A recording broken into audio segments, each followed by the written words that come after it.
Hello, lovely people of the internet. Welcome back to AnimeInkArt Live Talks. I hope you guys had a good week. It's been a few days, but we're back again. I hope you guys had a good Memorial Day weekend. Tomorrow is Memorial Day, so if you're off tomorrow, all to you. If you have to work because, like my job, sometimes we do holidays, then it's okay. You'll celebrate after work. It'll be okay. So, for those who may not know what this show is about, welcome to AnimeInkArt Live Talks, where we talk with different creators in the community about their journey in content creation and how we can support each other better. So let's get a few other people in here. We like to share it on our different, socials, our different group chats and everything like that. And then we'll introduce our lovely guests. So yeah, definitely I'm excited for today's show, and you guys should be too. So today we have very special guest, Vanessa from Vanessa Hazard Art. So they're an amazing artists. They do functional art. They also do product design. They also um,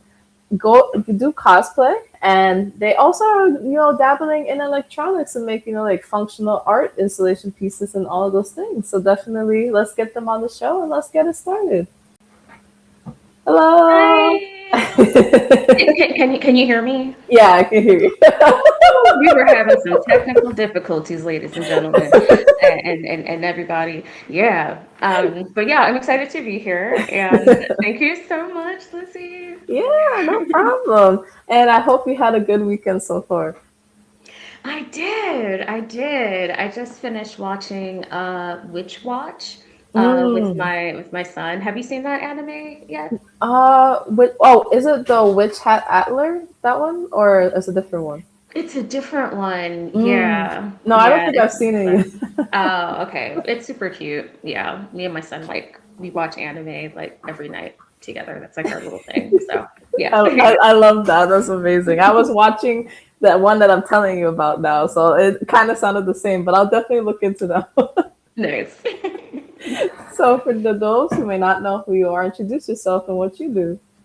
Sure. My name is Vanessa Hazard, and I make art and a lot of things. I feel like my whole life has just been a side quest. Um, yes. And I live in Philly, and I in an old bank Yeah. and that I call the man cave slash the land of a thousand unfinished projects. That sounds like an RPG in and of itself. I should probably write that down. I listen to the replay. Uh, but yeah, I'm an artist and designer. And I'm also a writer as well. And I just finished writing my first solo RPG journaling game literally today. Mhm. And I had to rename it because I saw that there was another game that had the same Mm. title but different content. So I Mhm. literally named it about 37 minutes ago. Oh wow. So yeah, so I'm excited about that. So I can talk about that Mhm. a little later. But yeah, I'm a lifelong nerd because I'm black. Um, and yeah, that's me. Oh, and I'm a mom. Yeah. Yeah, yeah. I have a really awesome 18-year-old son who being a mom is so surreal. Like Mhm. no one like people always say like, oh, no one prepares you for parenthood and this and that, but they don't tell you how weird it is. Like you just have this human that looks like you and like does things and like teaches you things. I feel like he's been my like unintentional teacher in certain ways. Like I ask him, I'm like, are you intentionally communicating with me through anime? And he's like, no. And I'm like, I think he is though. Like Just a little bit, just a tad he's bit. just like, I can't let her know that she's on to me. But he's an amazing human, and yeah, it's just been the biggest gift of my life is being his mom. So That's Yeah. awesome. And I wanted to ask, what got you into art, but specifically functional art? And for the people, the second part of the question is for the people that may not know what functional art is, if you can let people know. Sure, sure. So I'll go backwards. So functional art is art that you can also that also serves another purpose. Like you can think of a like sculptural art, Mm-hmm. right? Mm-hmm. So a lot of my work has like some autobiographical features Mm-hmm. within it. I work a lot with mannequins and turn them into lamps, and I'll also make tables that are kind of funky or sculptural.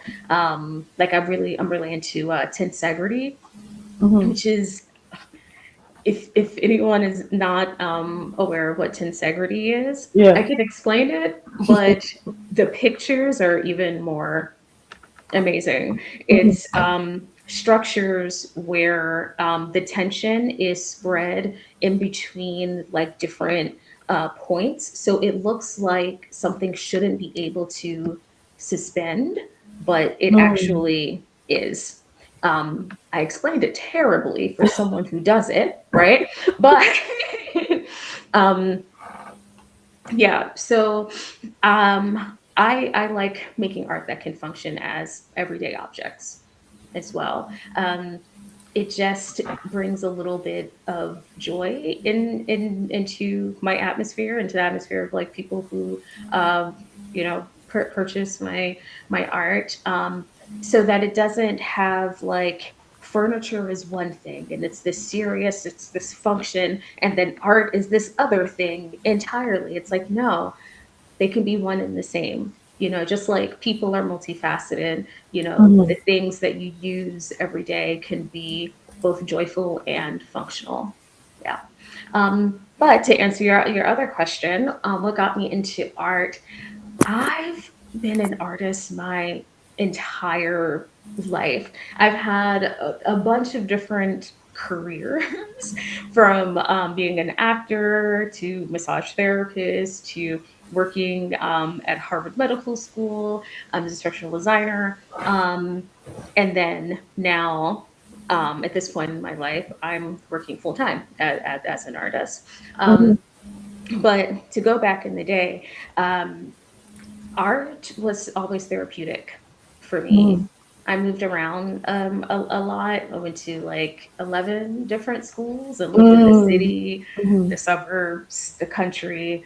Sometimes I was the only Black girl in the entire school, which Mm-hmm. that was an adventure. And then Yeah. sometimes I was the weird Black girl in an all Black school. Um, but art always helped me to make sense of myself and make sense of my surroundings.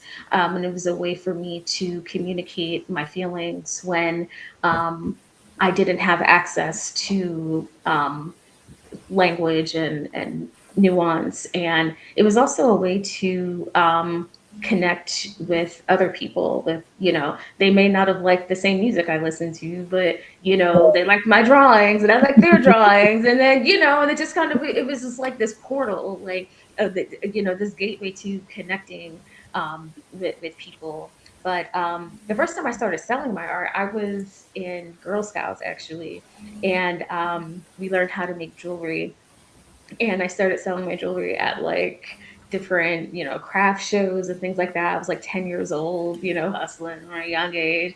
And then eventually, like my nana and my mom taught me to crochet. So I was terrible at it. And so I made a lot of terrible friendship bracelets and terrible hats until they weren't so terrible. And then, people would ask me to make them for, baby showers and gifts and things like that, and earrings as well. Um, and then, super nerd, I went to desktop publishing camp when Mm-hmm. I was 16 in the 90s, and we worked Yeah. on Microsoft Publisher. Yeah. And, and that was like my foray into design where I had to switch my brain from making art, which is something I would do for myself. And if people Mm-hmm. liked it and bought it, cool. If they didn't, that's totally fine. Mm-hmm. It was more of a therapeutic exercise for me, Yeah. to making design, which Mm-hmm. is art that communicates for a purpose for, you know, other people. It's like, a whole other language. Mm-hmm. And that I was terrible at first. You Yeah. know, I mean, I made a pretty menu because it was a menu that we had to make for a local business. Mm-hmm.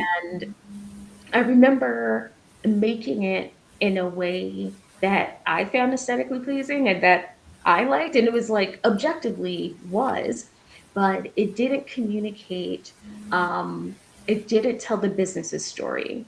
And that's a function of design when you're designing for a brand, like you're telling the story of that person's brand and a company, whatever. So it speaks for them when they're not in the room.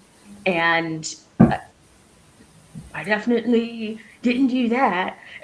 But that's okay. I was 16. And that was actually a really valuable lesson and a lesson that I learned early on. And to be able to get that feedback early on in a safe environment and being able to hone my Microsoft Publisher skills before they discontinued it was good. So yes, that's my war, the origin story of as an artist.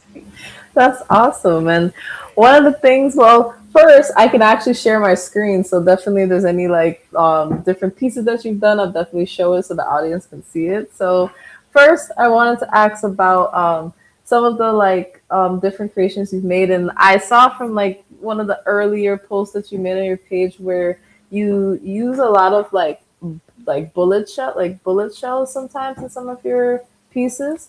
And I Yeah. wanted to ask because I know that there was a art exhibit that you did where it highlighted like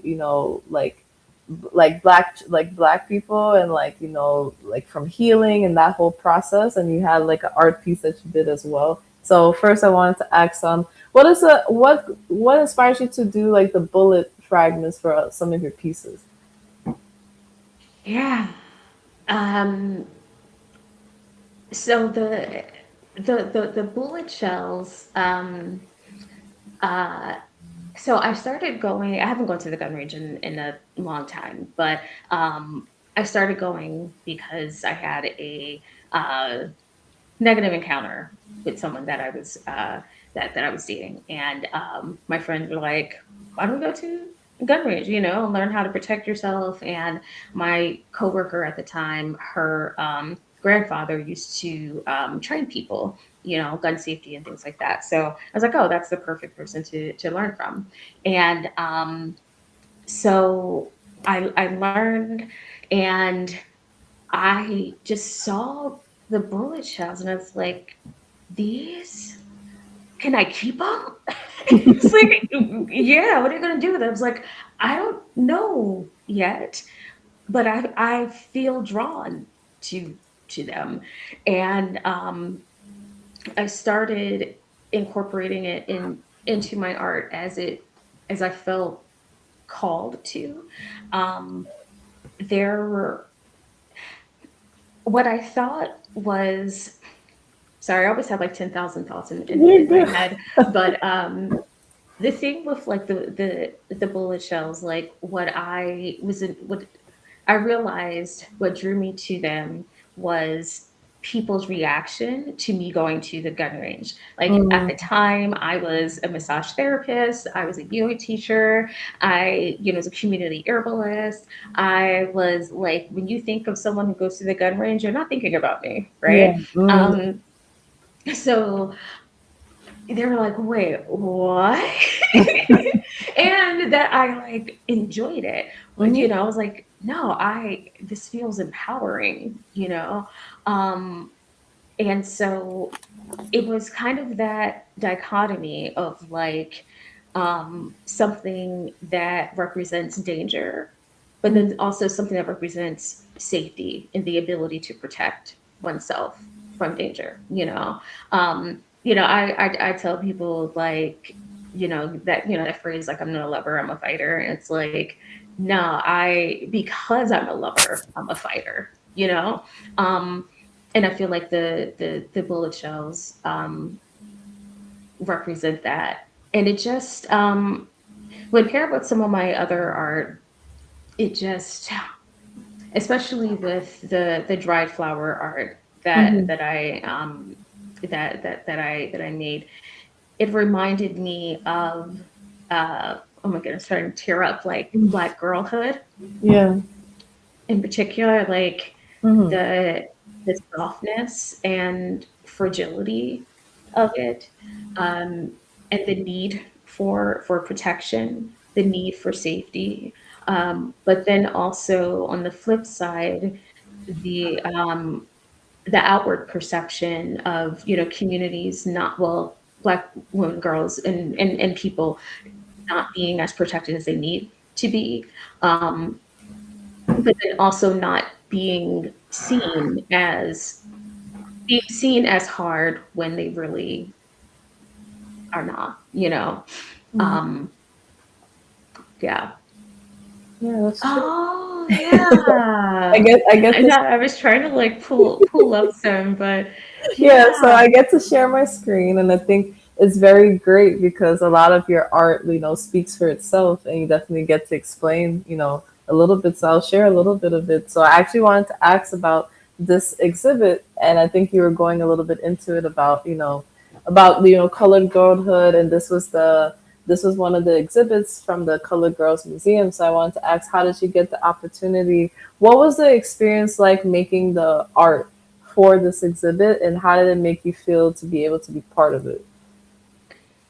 It felt like I it felt like I was telling the story of different parts of my own life. Um, like the one that you were just showing, that one This one? was a yeah. So that one is a mobile, and then at the center are two small bullet points, and then um, they're surrounding baby's breath, Mm-hmm. so representing protecting the inner child, um, and then blooming and blossoming, outside of that. And then I often include bamboo earrings Mm-hmm. into my work as Mm-hmm. well. Um, that for me it just represents like Black femdom and Philly John Hood, if I'm being for real. Like when I was like conceptualizing it, like I was thinking about being a young girl in the 90s Mm-hmm. and looking up to my uncle's girlfriends, shout out to Tamika and Sheila, wherever you Yeah. are now, like I had the big earrings and like the mushroom haircut. I don't know if you remember the mushroom, Yeah. and just being like, I want to look like them one day, or like how like some of the older girls would, like look out for me or like put me on game and stuff. So this is kind of like representative of that, of feeling like protected by the older Johns, and all of that. That's I awesome. say John a lot because I'm from Philly. I know, It's not I know. performative. It really just like comes out. It's No, like I have multiple degrees. It don't matter. Everything's a John. It's a noun. It's a part of speech. so I live in Jersey, and I do travel to Philly a lot. So I have a lot of mutuals from Philly. So I didn't know you were from Jersey. I used to yeah. live in Jersey. I used Oh, to that's live in awesome. Maple Shade. Oh, Yeah. nice. I live in North Jersey. I live near, in Newark. I live in Irvington. Ah, so you're a bit further. Yeah. Yeah, definitely. And also, I wanted to ask about like the lamps that you've made, and I really like the lamps where they have like very distinct shapes. I think it's called like eclectic art, like some of the art that you make. And I wanted to ask about particular piece, and I used to teach massage therapy at a that's my little goofy picture, but silly if you're gonna tell. But I used to teach massage therapy as continuing education and anatomy and physiology at a massage therapy school as well. And I've always been an anatomy nerd ever since I was a kid, and so um, thinking about the something so rigid like copper pipes, how can I get it to move, you know, and what can I do to, you know, give the illusion of movement but also stability at the same time, because it is a lamp. You can, you gotta make sure it's right, you know. And at the time I could not solder to save my life. Mhm. Now that I've been working with Yeah. electronics, I've been better at it. So I used epoxy, and that worked out really, really well.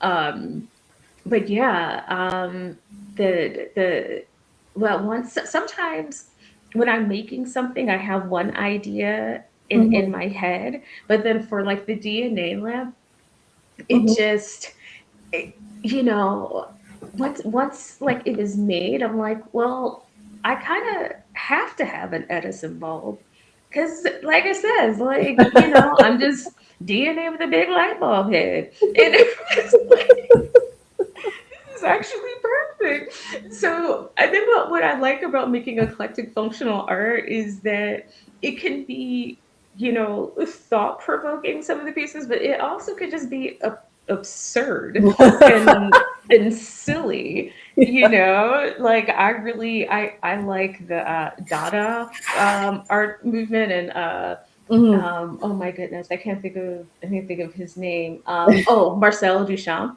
Mhm. and some of his just the, the the way his brain works is really interesting. But sometimes I think about that. It's like sometimes I just make things, Mhm. and I it takes on a life of its own sometimes. Yeah. No, yeah, of course. But I feel like it's very cool. I was very happy when you reached out because I haven't had anybody that's done functional art yet. So you're one of the first people. So I'm very excited to talk about it. Oh, nice, nice. Yeah, I have one of my girls here with me Oh, too. nice. I don't know if it can. There you go. Ah, let's see if he wants to say hello. I talk Hello. to them like that. I think That's that there's a better picture on your on my Instagram. Instagram. But yeah, Yeah. definitely that was actually a piece that I was gonna ask you next about, like Yeah. the inspiration of why you wanted to make that particular mannequin and kind of the process. I believe you had like a process video for it, but I wanted you to share with the audience how you ended up making the mannequin. I have a picture right here. I'm going to share the screen again. Here we go. So right there. So what inspired the Wow. mannequin? Nanny Quinn. Yeah. Nanny Quinn has so much. Hi. I just Shout out to the boy Clutch yeah. from Hidden Dream Village. Nanny Quinn was inspired by my time as an actor and the amazing, you know, women I've had the opportunity to share the stage with. Hmm. Um, and then, you know, it was also one of the things that kind of got away from me as well. Like as she started to take form, um, I thought about the challenges of being a Black woman performer, you know, throughout the years and such, which is interesting because what's her name? Quinta Brunson is doing a Hmm. biopic of oh, her name escapes me, but she Yeah. was, you know who I'm talking about? Like she was the inspiration for Mhm. Betty Boop, the young Yeah. black girl. Yeah, yeah. So thinking about her and thinking about Josephine Baker, who was like, I wanted to be Josephine Baker when I grew up. Ever since I saw the Josephine Baker story when I was a little girl, you know, like yeah. Sometimes I have a couple, not a whole lot. I collect like vintage Mm. Ebony and Jet magazines. There's Tina Turner up there, and then I have a vintage Playboy with the first black woman to grace the cover of Playboy magazine, Mhm. and you know the cover, you know, beautiful afro, just this beautiful woman Mhm. that most people have never heard of.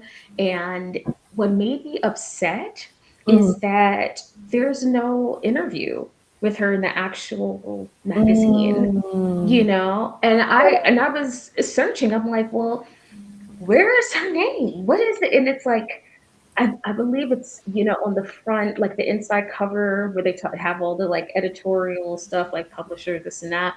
Mhm. Very, very tiny is her name. And it broke Mm. my heart Wow. to think of like just the struggles of being an, you know, actor, model, Yeah. performer during that time. Mhm.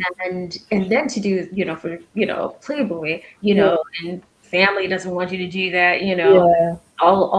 those things that you have to like fight against, both the Mhm. societal and familial and cultural issues and stuff like that, Mhm. only to not even have your name, not only to not even have them like interview you Mhm. and get to know you. And it just, uh, yeah, there's Mhm. so much with that.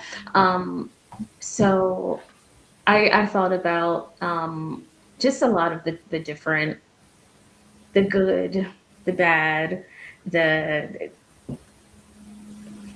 all of it, Yeah. as it comes to like being a performer. Mhm. But this one again ties into the absurd because years ago, so the Mhm. reason, so I moved her hand here like in real life, um Mhm.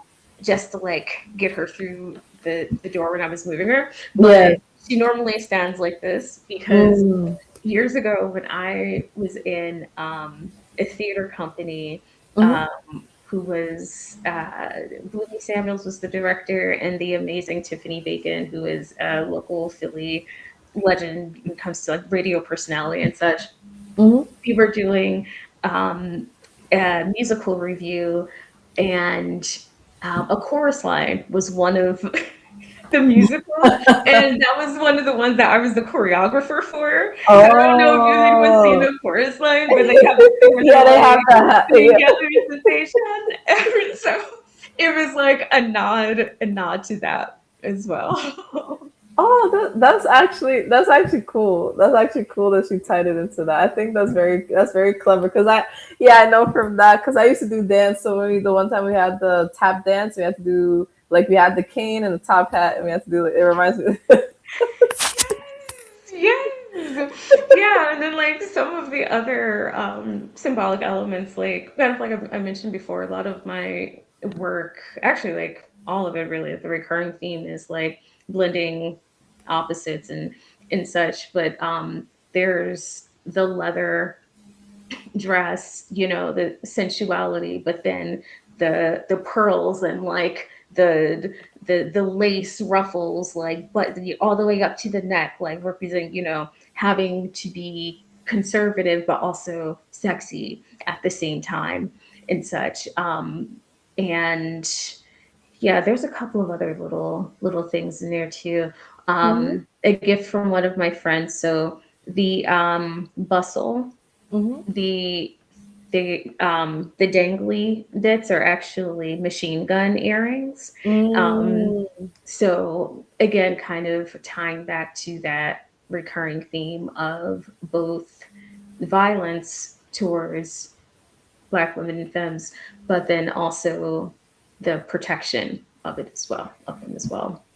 That's awesome. And I thank you for telling like the story behind it because it was already like there's so many things to like unpack in the piece, but I love that there's such a deep meaning to it. And also, you also have like a collection of different pieces that you're creating, which are known as your collection is going to be like myself in metal and mannequins. So I'll definitely, pull up like the video that you did for some of the different pieces. And for those that may not know like what you're planning to do with this collection, I know you don't have it any like exhibitions or things lined up, but when you do, you let people know. So what inspired you to start this collection? I I was I guess I can talk about it. So I've had like mental health struggles like for a long time, and I started getting electroconvulsive therapy, Mm, which is kind of like a controversial treatment, mm, but mostly because a lot of people who get the treatment end up having some sort of memory loss, whether mm, it's short term or long term, depending on the kind of treatment that they get. mm, So the treatment is for like treatment resistant mm, depression and OCD, mm, and I've had multiple rounds, and it's been by far the most effective mm, treatment for. mm, If anyone's like unfamiliar with what it entails, I mm, have to go to the hospital, and they put me under anesthesia, and then they induce a seizure, and very mm, one part of my brain, I forget the part. You can either have like unilateral or bilateral. mm. Um, if the unilateral doesn't work, then you have to do bilateral, and then it increases the Oh, okay. chance of like memory loss and things like that. So Mm-hmm, luckily for now, I only have to get unilateral, mm-hmm, and so it induces a seizure, and then um, it, somehow, some way, it it helps new neurons and synapses to produce, yeah. which is how it, my doctor explains it as like the purpose or the goal is to bring you back to before Mm, the bad things happen that yeah. caused, the depression or PTSD and, Mm, and such. And it's literally like rewiring your brain and mm, creating different connections and such. mm-hmm, So every time I get the treatment, I've yeah. had about 19 rounds so far, and I have a 20th one coming up in a couple of weeks. Mm-hmm, My brain functions differently. mm, I process things quicker, mm-hmm, like things that my body would hold on to, mm-hmm, or that would make me angry, yeah. and it's just like I can hear it, like my brain's like, oh well, this Mm-hmm, happens because of this, and this happens because of this, so that's why you're responding this way, and blah blah blah blah blah. And then it's like, oh, done, mm-hmm, processed, I'm fine. mm-hmm, Whereas before I would have to go to like tons of therapy and medications, which are great, and I do that as well, but um, this was just like instant. mm, Um, and it's bringing me back to a part of myself that I didn't that I only saw glimpses of, mm, um, like throughout the years, because they were just shrouded by, yeah. you know, other things, and it's like I told my friend, I was like, I feel like both Frankenstein and Frankenstein's monster at the same time, Mm, both the art and the artist, the creator and the person, being created, the being created. Um, and it's it's so much. So I just started. making stuff. Like that was really it, you know? Like I had so much in me that Yeah. had to come out. You Mm. know, it was like I have to put this somewhere.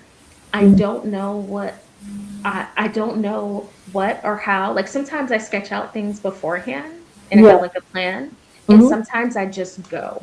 And Mm. this was one of the times that was like, like just go, you know? Yeah, I get it. Yeah, yeah. Yeah, Um, I definitely understand. Thanks for being vulnerable and sharing. That was very deep, and I know not easy to talk about, but I do understand like how deep of a meaning the collection is. So I'm happy that you're able to do it, and thanks for sharing that.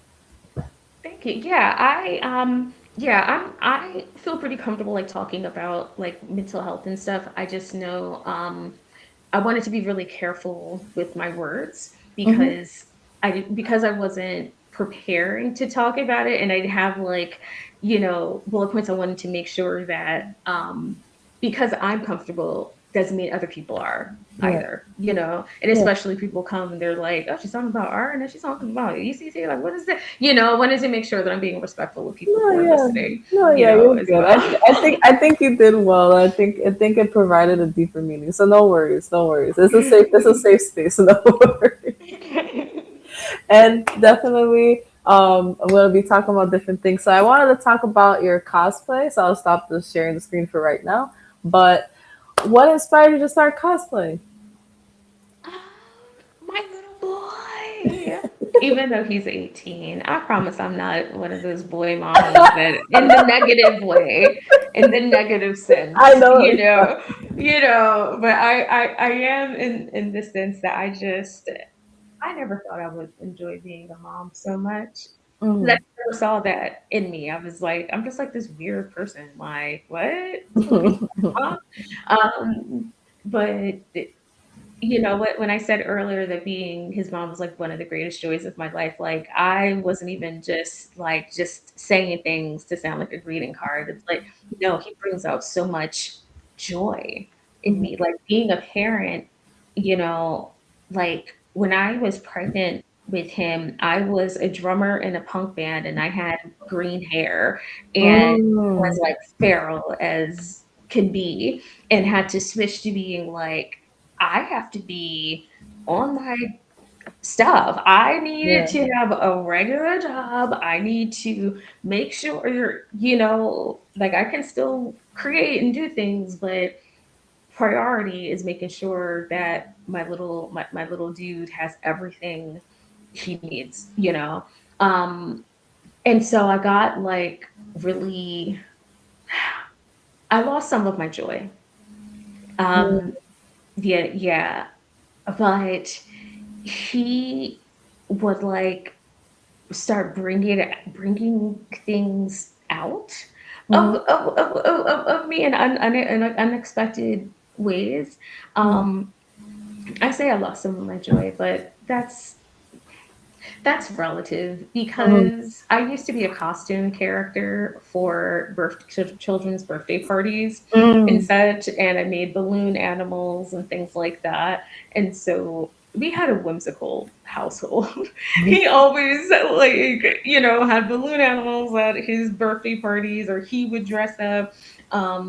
We had a LARPing party, a live action role playing party, Mhm. in the woods, at this in this little place. They closed now, which is sad, but it was in Chestnut Hill, Mhm. and they had it was just a cute little spot, and then they had these little trails, and we had a LARPing party, and the kids had so much fun. It was just fun to like make our little costumes and things, and Mhm. we always went trick or treating. Like it was more for me. Honestly, I was like, I don't just want to dress up, it was like, yeah, Phoenix, you can come too. His name's Phoenix. Like, if you want, but mommy's dressing up. Um, but because we would have like those moments and such, and he was like really into to anime, and this is like such a long, windy response. Apologies. You're I think if I have to like pinpoint the moment, it yeah. was Naruto, where Mm. my son was really into it, and I'm like, "What is this?" And then I sat down. I was like, "Oh, this is kind of cool. I kind of like this. Oh, I like these characters. Oh, come on, storytelling, like, And then there was we lived near Chili's, and I saw that they had mother son superhero night, which I Mm. thought was so random. I thought that like that's cool.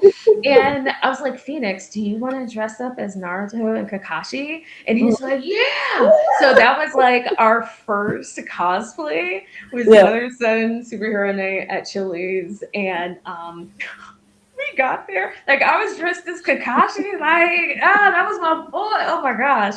Wait, he's so fine. I don't know if people talk about how like some of these anime characters is fine. All But they, all anyway, they, all they do. It's a whole thing. That's a whole nother conversation. I'm gonna have to tap into that community.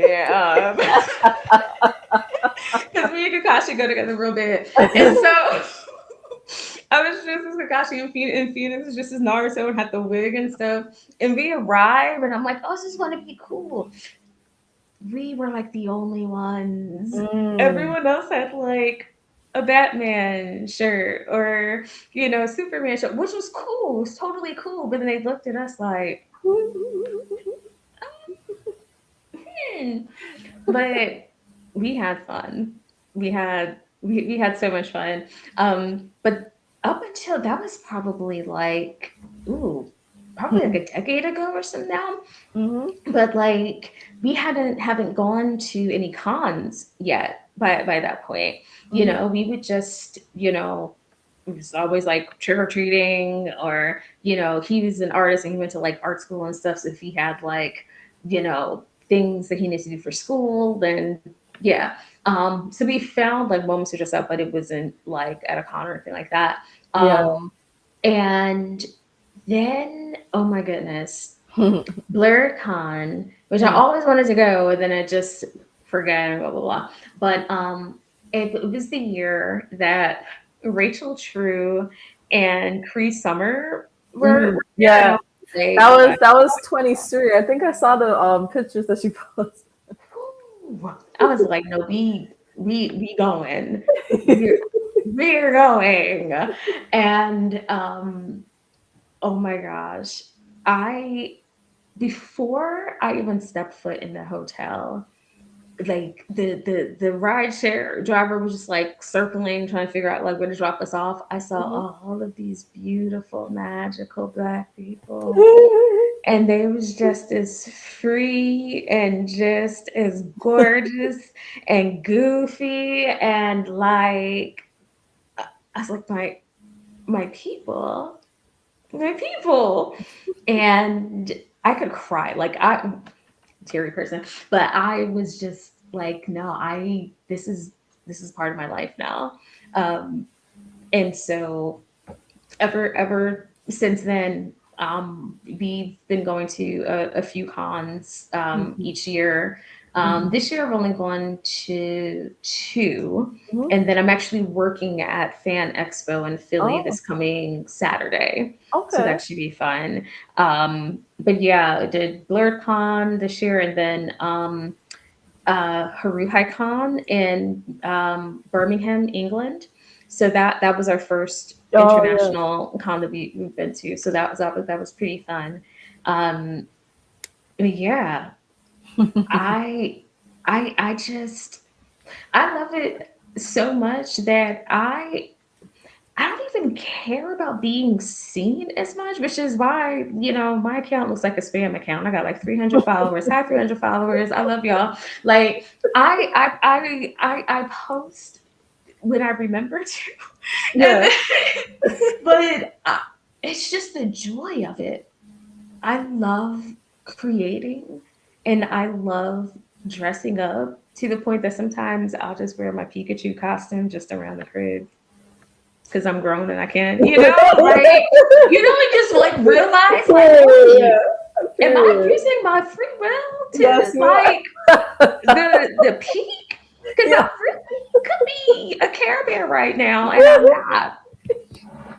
Why am I not a Care Bear? And it's like, no, I can actually do this, just because, you Yeah. know. And I think just like the functional art, like bringing a little bit of joy into like objects that can be otherwise mundane, like the act of dressing up, the act of like putting on cosplay, like, whether you're going to New York Comic Con or this huge con or like a small local con or, just Halloween or whatever, or just because it's Tuesday, that sense of like joy and whimsy, it's like it's so needed, you Mhm. know um period, but especially, in times, when things are heavy, and or if you like me and have like different like mental health, struggles, where just waking up, getting out of bed, It's a lot, yeah. yeah, just putting your feet on the ground, it is a lot. It Mhm. makes it a lot easier when you know that you got that Your Forger costume just hanging up, right? You got that Mystery Kamroji wig just sitting Yeah. right over there. And so, yeah, cosplay is medicine to me too. So Yeah. I will try to post more. I will. And what I love about you specifically, because you can, because you got it like that, you can do the functional art as well. You're able to make some cool things with the cosplay. So I actually want to show the screen for this particular cosplay, the Hellraiser that you did last year, and you made the bags out of two heads. So that's why I'm like, this gotta be shared, and I want to ask like what that process was. How long did it take?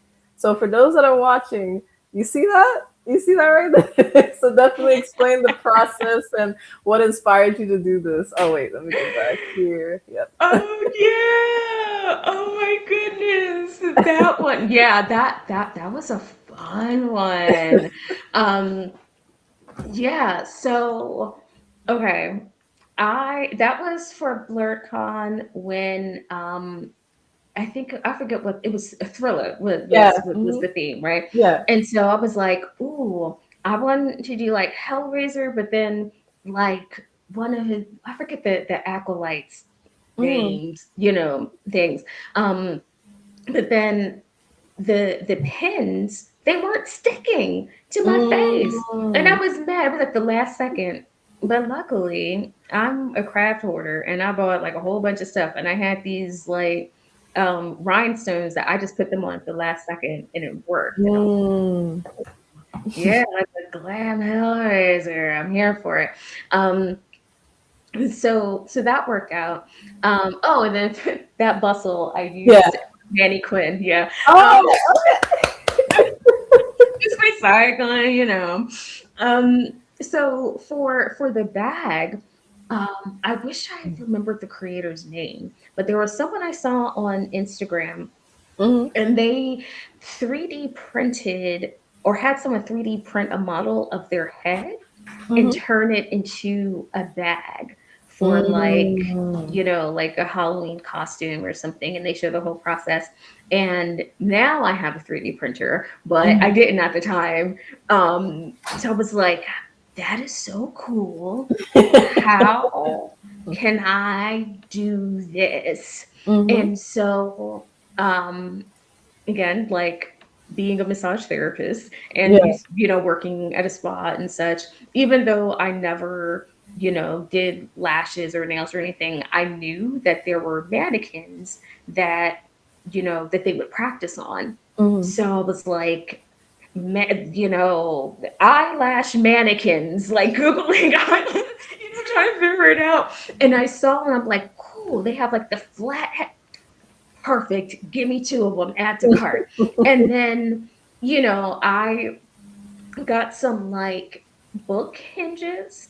Hmm. Actually, there were, yeah, not book, jewelry box Hmm. hinges. Yeah.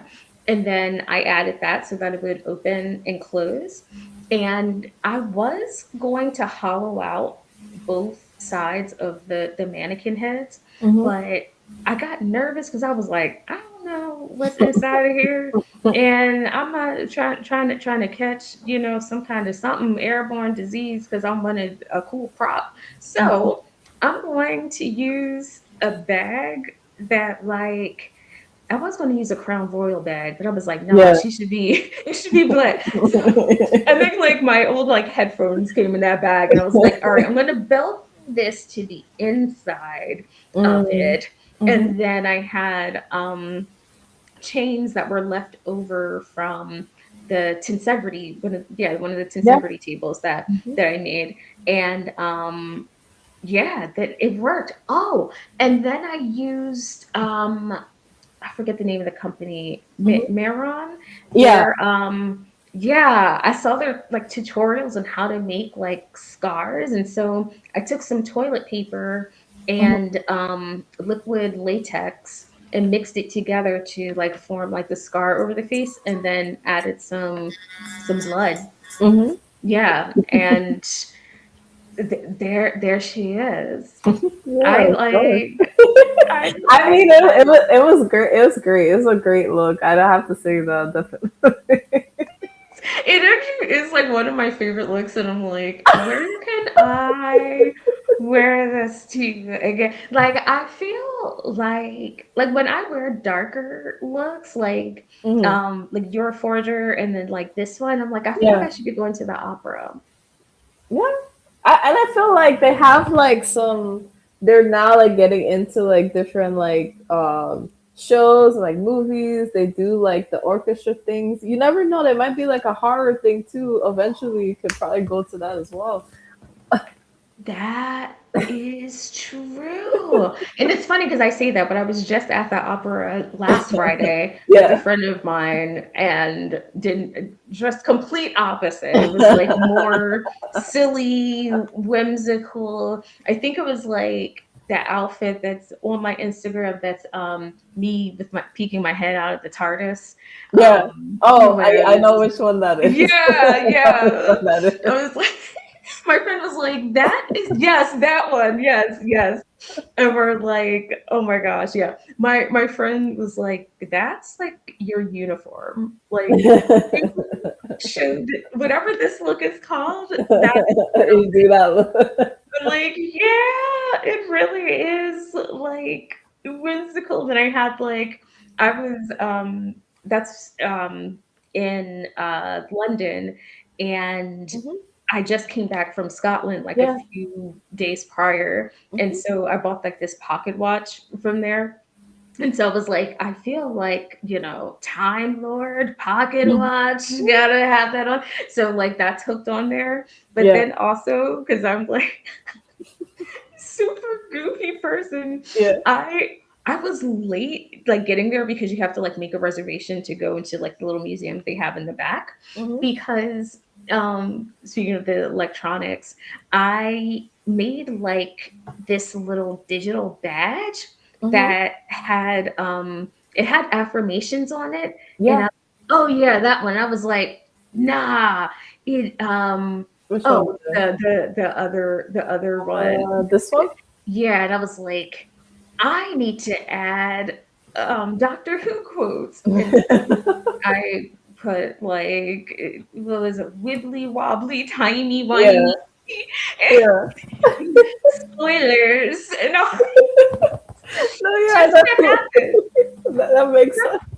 And I I actually, oh go ahead, yeah. no, you're good. And I actually was gonna ask about your journey into learning more about electronics. I saw, the Raspberry Pi, Python, and a bunch of different other things that you're delving into when it comes to electronics. So I'll share some while you explain like what made you take that next step, because I know you mentioned in some of your posts that you want to make more like wearable like things when it comes to technology, and then like art installation. So what made you do that jump to learn? Because there's a lot. Like I know you're taking like courses as well as like just experimenting with things. So, and one of the ones I like is actually the one that you did for BlurCon this year. You made a radio boombox. This one right here. That is oh yeah, that is one of my favorites. So um it actually started several years ago.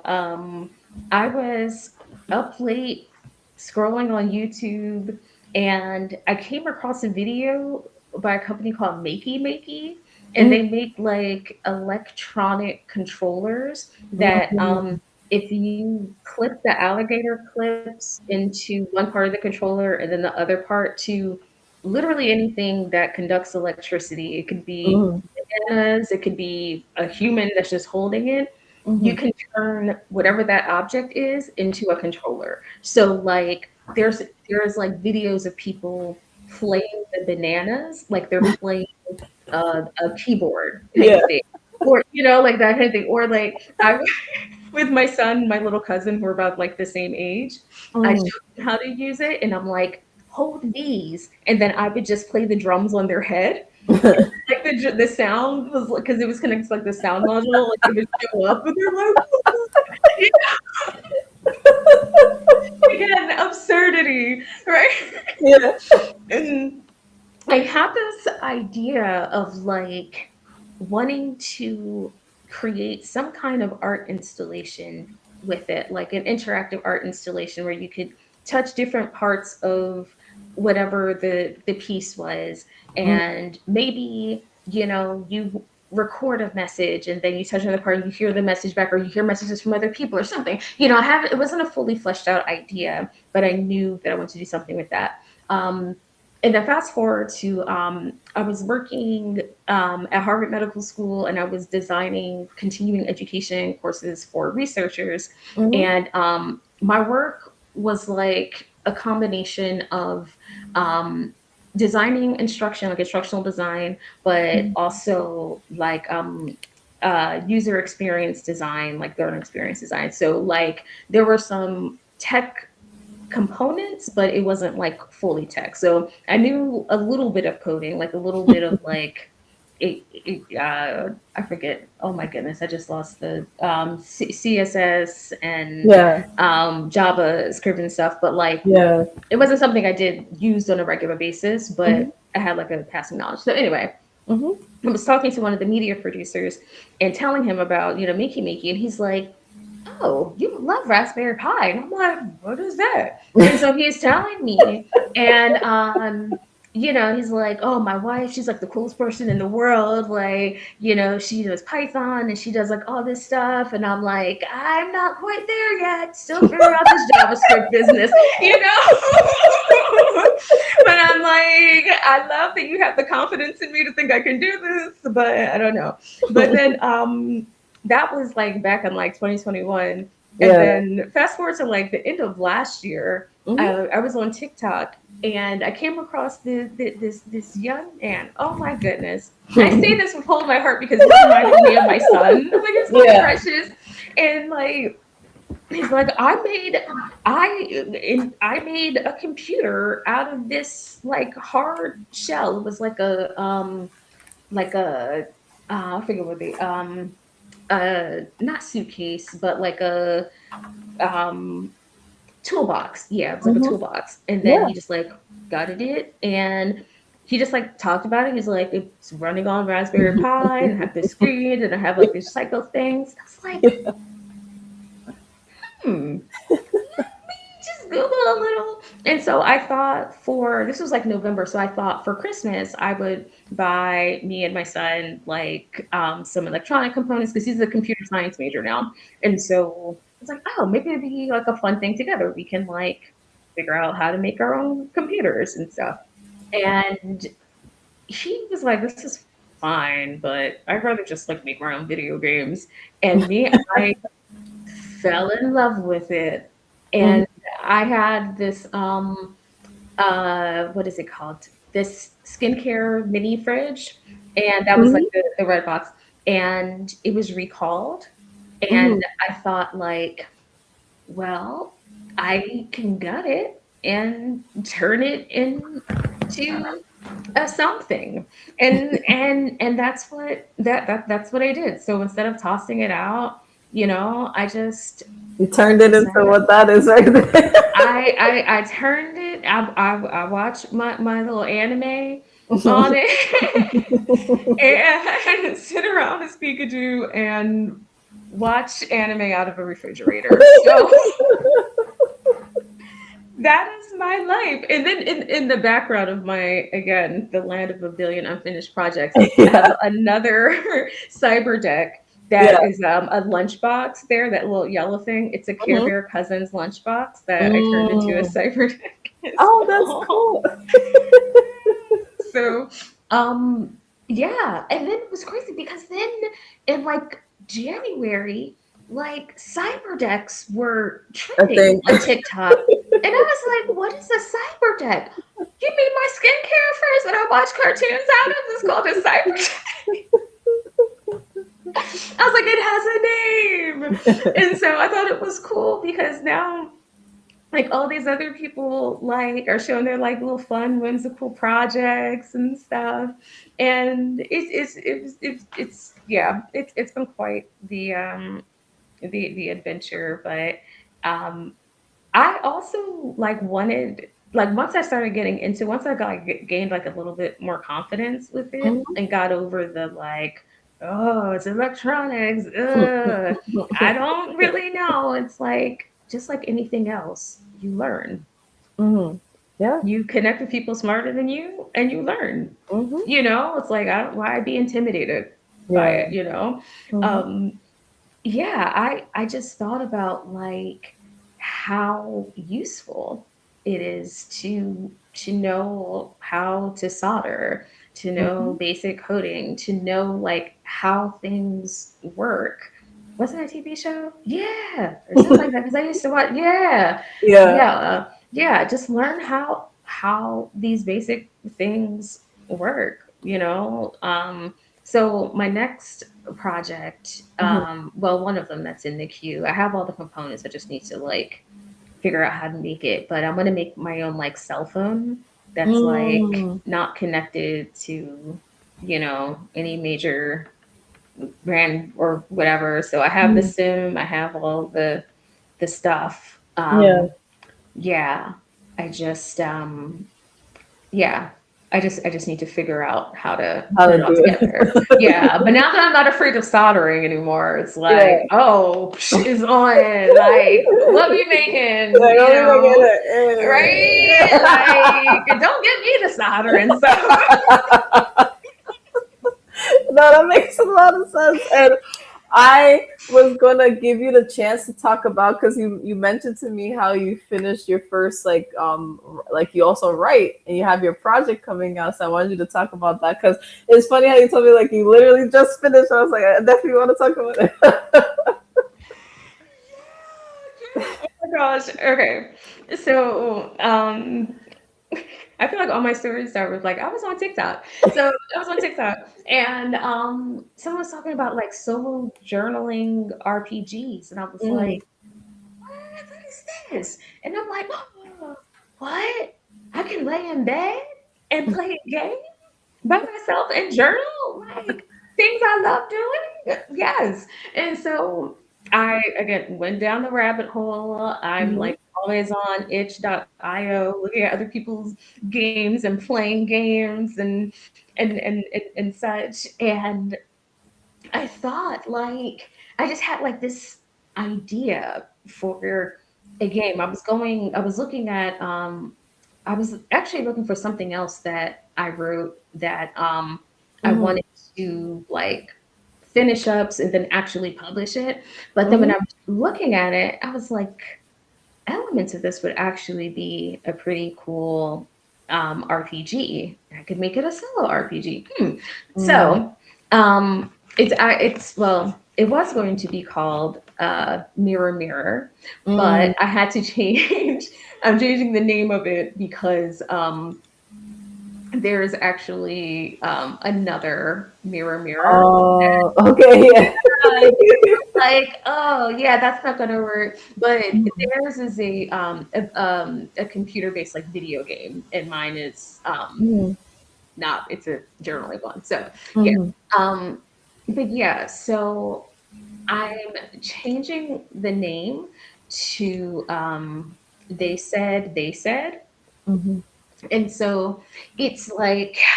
a reflective journaling game where like magical objects in this shop reveal different things. So as Mm-hmm. the player, you are a mirror, and Ooh. you come people come to this curios shop, or like a thrift shop, vintage shop, and so you create the town, the setting, like be wherever you want, and you give the mirror your own personality, right? And because it's a journaling game, like you Mm-hmm. can decorate it however you want, Mm-hmm. um, and also give it a personality. Does it give advice like an auntie, a frustrated auntie, or is it more like a big sibling, or is it more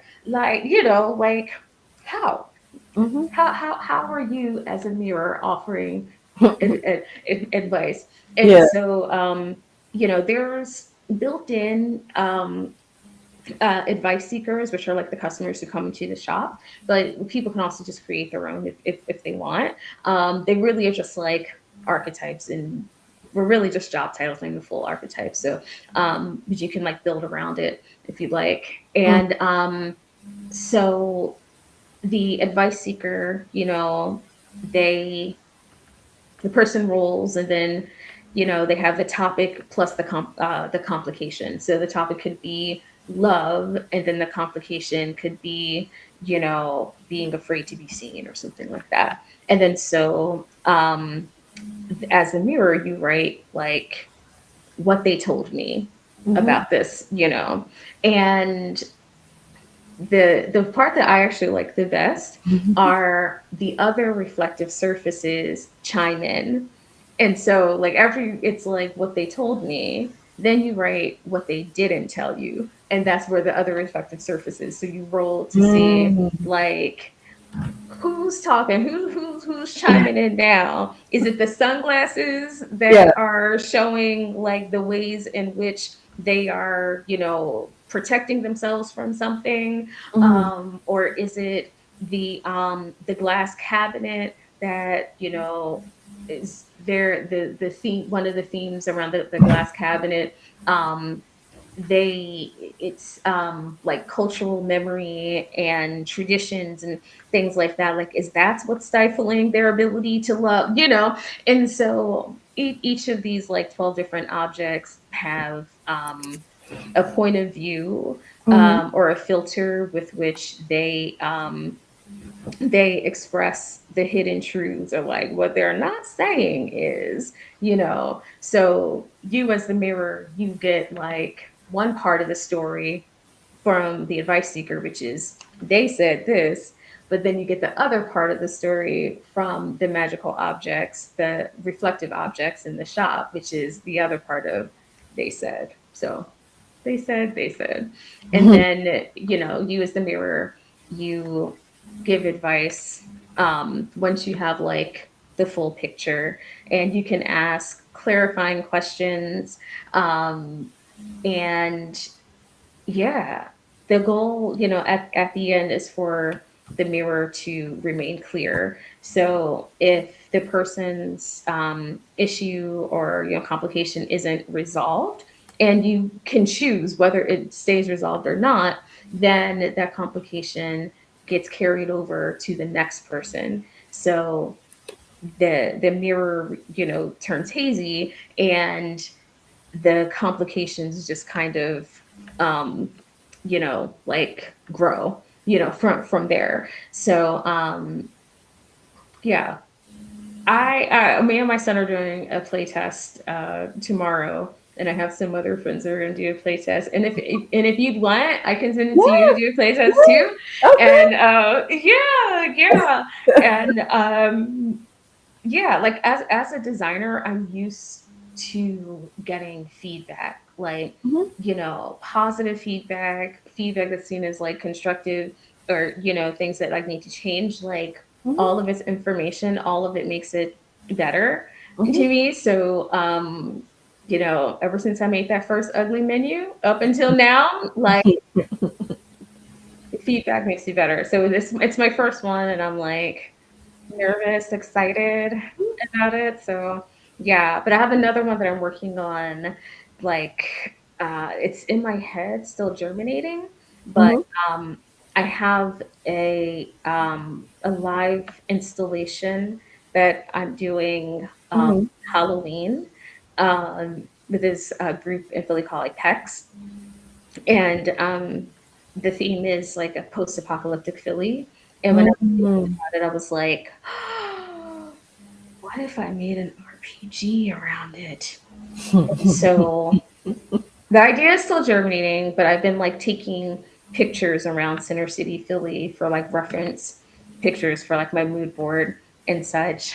And between just the beautiful architecture in Philly and my recent trip to Scotland and like the history there, and I learned how to like spin fibers into yarn, Yep. and that was like such whew, that just opened up so much in me. Like I have so much wool over here in my corner now that is waiting to become yarn. And then I have ugly yarn that I make, just like Yeah. I made ugly crocheted things when I was younger. And I just got to keep making ugly stuff until it's beautiful. Um, and so anyway, yeah, I know that I'm going to take the feedback I get from they said to make that RPG better, and then I know that I'll make improvements and things like that for the one that's based in Philly better, and then that's going to make the live interactive Mm-hmm. installation that'll include the things I've been learning with electronics and such and storytelling. Mm-hmm. Um, I'll be able to blend it in real life and have people engage with it. So that's not scary at all. Mm-hmm. Uh, that'll be exciting. So yeah. Yeah, definitely. I mean, yeah, if you want to send a playthrough, I'm able to make it sure. I just shout out to the Seven Kingdom. They have their Magna series. They also have an RPG like open world, and they had a playthrough, and they invited me. It was fun. So Oh, nice. Oh, that'll be fun. Yeah. so yeah, no worries. Yeah, definitely send it to me after the show if you want. Yeah. I have to like clean it up so that it's Mhm. like, structured in a way that it makes sense for other people and not just like everything's written down so my brain gets it. But again, designing for others instead of just getting things out of my brain for art because I have to get it out. So, but yeah, I'll send it to you probably like next week once I refresh it. So, yeah. Yeah, no problem. And also, I wanted to ask one question I asked in the show is about like support in the Blur community, and I asked, what do we do well to support each other? What we do and everything like that. What can we work on when it comes to being more supportive of each other? Everybody has a different answer to this question based on their experience. Ooh, that's a good one. It reminds me when I was at HaruHaCon in Birmingham, one of the panels was I forget the exact title, but it was like basically like people of color and cosplay spaces and cons and stuff. And I made it like towards the end, and they were talking about some of the challenges that they had. Um, and some of those I was happy. I felt grateful that those haven't been the challenges that I've experienced, probably because I'm like I consider myself a part of the community, but I'm on like the outskirts. Like, I'm not a professional cosplayer, though that Mhm. would be awesome. Like, I just recently started going to cons more regularly. Um, so I haven't experienced some of the like the discrimination that they've experienced, like when it comes to spaces like online spaces and like Discord servers and like and things like that. But Mhm.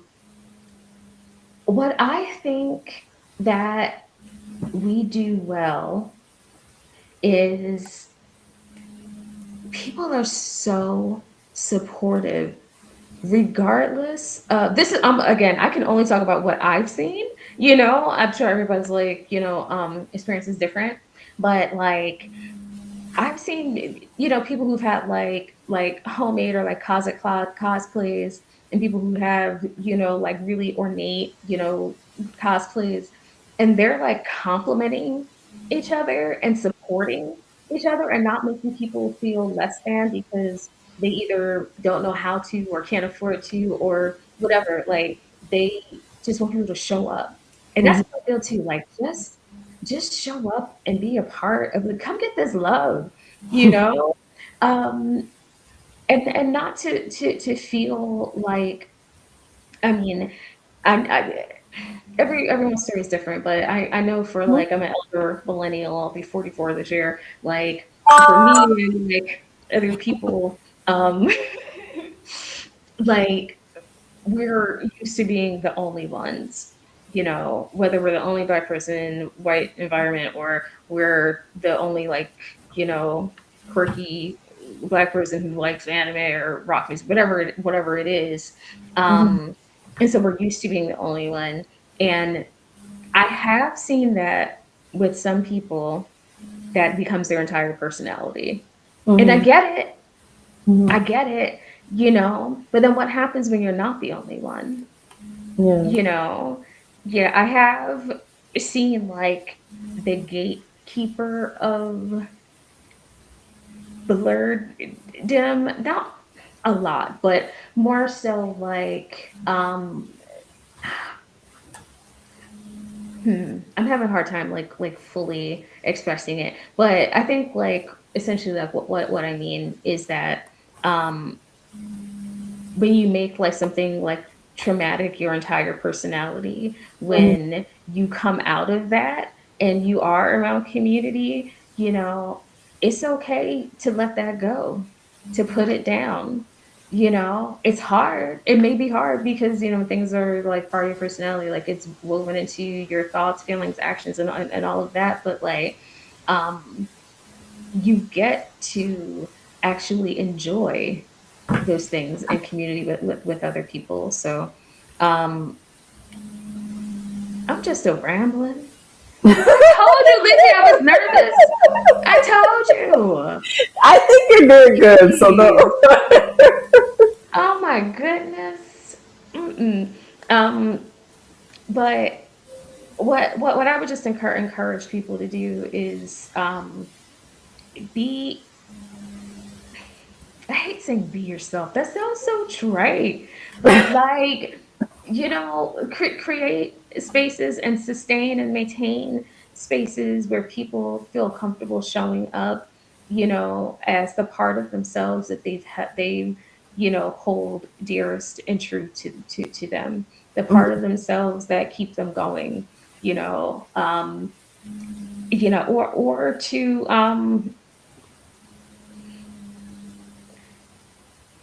create part of themselves that like maybe they don't have that yet, but creating spaces where they feel like it's hard for me to get out of bed, Mhm. but them blurred said I can come, to their little con they got going on, or they just having this little cookout, and I don't know who all gonna be there, but I know it's gonna be some blurs there, Yeah. like the feeling like you don't have to, like there's only this one con you can go to where you feel safe.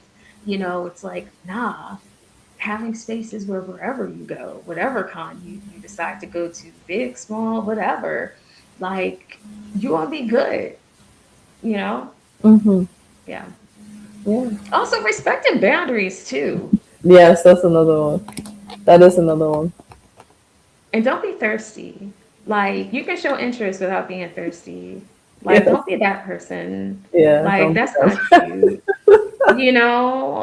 Like don't do that. Don't do that. You know? Just be cool. Like whatever that looks like to you. Unless that looks like being thirsty, then be something else. But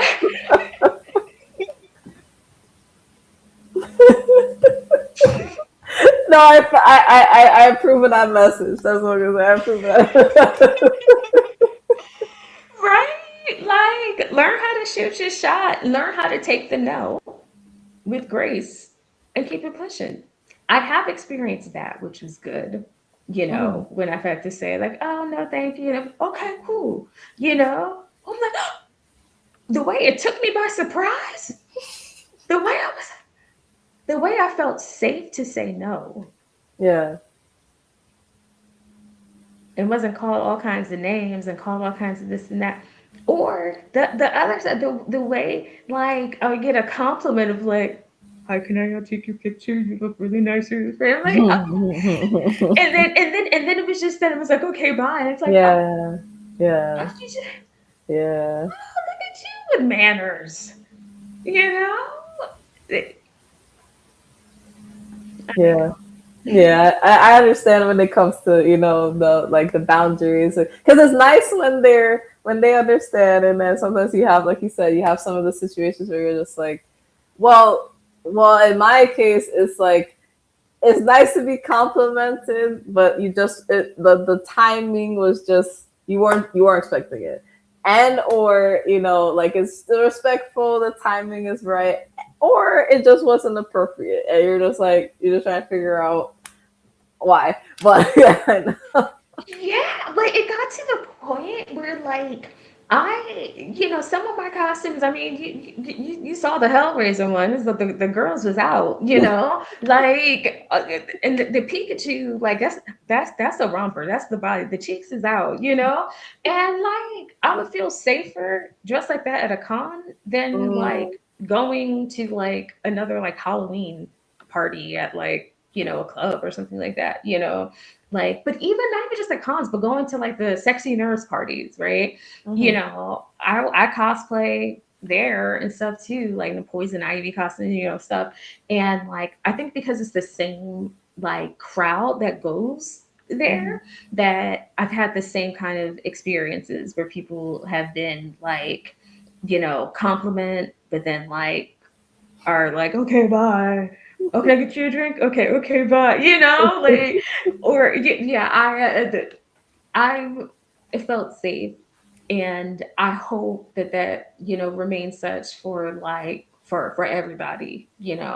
Um, but yeah, yeah, I understand, and definitely, the last question I was gonna ask you is, how has this journey you've been on? How has it helped you as a person? It could be long term, short term. Well, not long term. Sorry, it could be however in any way that you think it has helped you. yeah. Like the journey, like when it comes to cosplaying, or Or yeah, whether it's cosplay, functional, whichever one come to mind. Like everything you've done, doesn't matter what you've done. How has it helped you? Mentally, physically, however it's helped you. yeah, yeah. I lately it's helped me like career wise. Like I was laid off from my like regular 9 to 5 job like earlier this year, and like since then I've been figuring out like what it looks like to be a full-time artist, where I'm not artist, designer, creative in general, where I'm not fracturing myself to make sense in professional environments. Mhm. So ensure like being able to fully show up as myself, and not have to like cut off like the creative parts of me, even though I bring it into my job in certain ways. But being able to show up as like my full self, right? And because that's when people get the best parts of me, Mm, like, and that's when I get the best part. That's when I get to embody the best parts of me. And that's what I feel like this whole journey has been like as a creative, that little kid with her, making paper dolls and stuff with her friends, to writing poems and haiku, and all the things, you know, all the ugly things, all the beautiful things, everything in between, all the private things, all the public things, and and all the storytelling that I've had the privilege to do for other businesses and brands, and to be able to use my creative mind and my, you know, unconventional um experiences in Mm. life, and the lessons that they've shown me, and the beautiful people that they've connected me to, the brilliant people that they've connected me with, and use it to create more good stuff. Should I watch my mouth? Things in the world, and good, and just more goodness. I keep coming back to the word good. I know it sounds so trite, but you know, just being able to live a life worth living, um, on my own terms, and where I'm safe, supported, and always taken care of, and being able to take care of the people around me, and to express myself creatively, and hold space for people to do the same. Um, yeah. And being able to make goofy, beautiful things, and dress up as a goofy, beautiful thing once in a while, you know, or all the time, you Yeah. know, because we might as well. Mm-hmm. We gonna die anyway. We might as well Yeah. be goofy in the Mm. meantime. Yeah. No, yeah, definitely understand that. And with that, I hopefully you had a good time. Thank you so much. You are the best. I love how you just sound llamas like blah blah blah blah blah blah blah. Here's the things and No, you're stuff. good. You're Here's a good. picture of Tina Turner on my wall. Like, No, you did great. And I want you to please let the people know where to follow you, where to see what you're going to do next. Whether it's the cosplay, the electronics, the functional art. Please let people know where to catch you. yes, so you can catch me on Vanessa Hazard Art. That's Hazard with two Z's, on Instagram. If you're on TikTok, you can catch me there as well. I'm Nessa from Earth. I know it should be the same. We're not going to talk about that, but I'm Nessa from Earth on TikTok. And if you want to check out my professional portfolio, it's vanessahazard.com. Mhm. And yeah, I will be posting when my RPG is going to drop. And I promise I will be posting more pictures very soon, like tomorrow-ish. I Okay. promise. All Yes, it's right. not spam account, I promise. Okay. All right, no problem. So definitely, guys, if you enjoyed what we talked about, make sure you go follow Vanessa. Vanessa has an art and everything that she mentioned just now.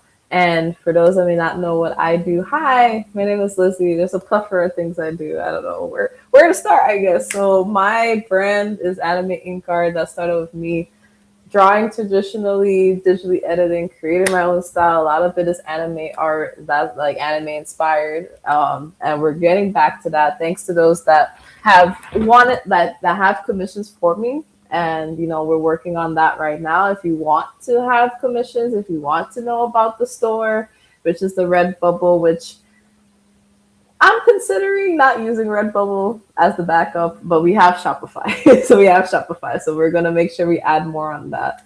But we have both. So if you want to see that, if you want a commission, if you want to know about the other platforms that we're on, but we're mainly, for the most part, on Instagram a lot. We do have TikTok and we do have Facebook as well. So go on the link tree and Anime Ink Art One to see all of that. But it has expanded to where we do support other people in the blurred and black community to uplift them, let people know what they do. That's part of our mission statement. That's how we ended up supporting creators all the time. That's how the show came to be. It used to be us just sharing people on our pages, with our own content, and then putting as much content as we like in the stories, directing them where to go. And for the OGs, I knew I was doing that with whatever I was doing with my art.